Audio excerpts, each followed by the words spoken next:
It was one of those books where I was like, this is ridiculous, and I couldn't We put have Devin Leonard. the book down. The book is called Neither Snow Nor Rain, A History of the United States Postal Service. Devin Leonard is a writer for Bloomberg Business Week, and he's nice enough to join us to talk about his new book. Good morning, Devin. Morning. Thanks for having me. I thought the post office was going away.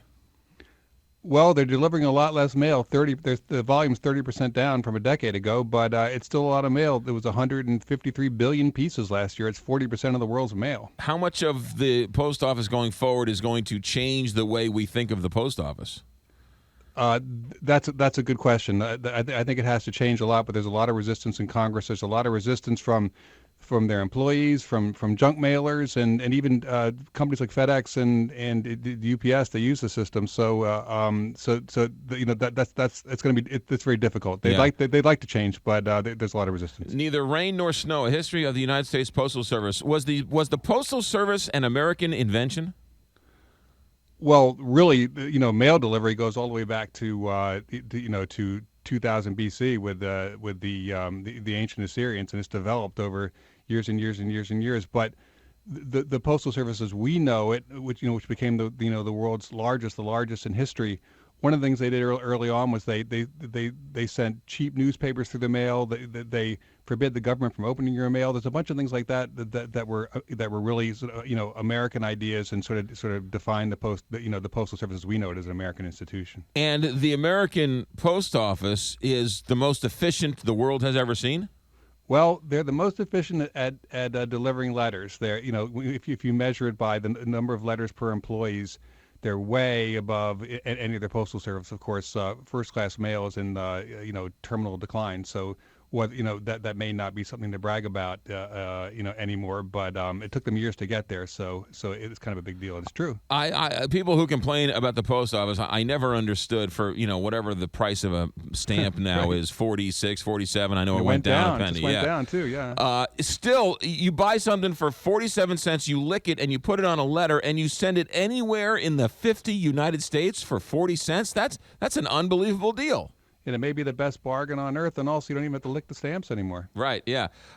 So what was it about the post office that got you excited, Devin?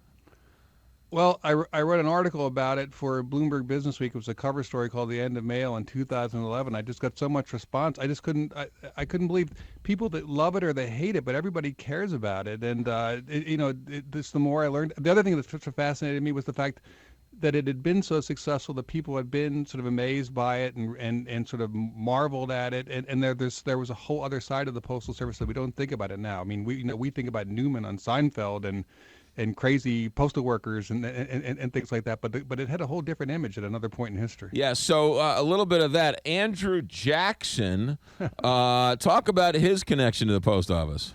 Well, he has a very important connection to the post office because he turned it into he introduced patronage in a big way, and basically they fired most of the postal workers who weren't Democrats. You remember Jackson's really the founder of the Democratic Party, and and so it became really sort of a political organization, and it stayed that way until 1970.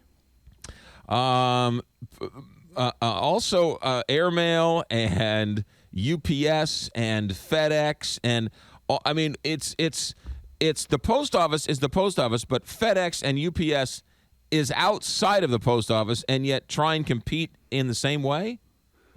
Well, they're really frenemies because FedEx, especially in the 70s, they were able to get Congress to give them an exemption so they could deliver urgent letters overnight, and that was a big loss for the Postal Service. But at this point, FedEx does a lot of business with the Postal Service. They handle a lot of its its airmail, and they funnel a lot of their lower cost packages through the Postal Service, and your letter carrier delivers them. So so they're really they're really, I guess you could say, in bed with the Postal Service, as is UPS. The UPS has contracts with them too. Yeah, the book is called Neither Rain Nor Snow: A History of the United States Postal Service. It's a book that once you pick up, you will not be able to put down. Devin Leonard, thanks for checking in. Thanks so much. 757 KTRS.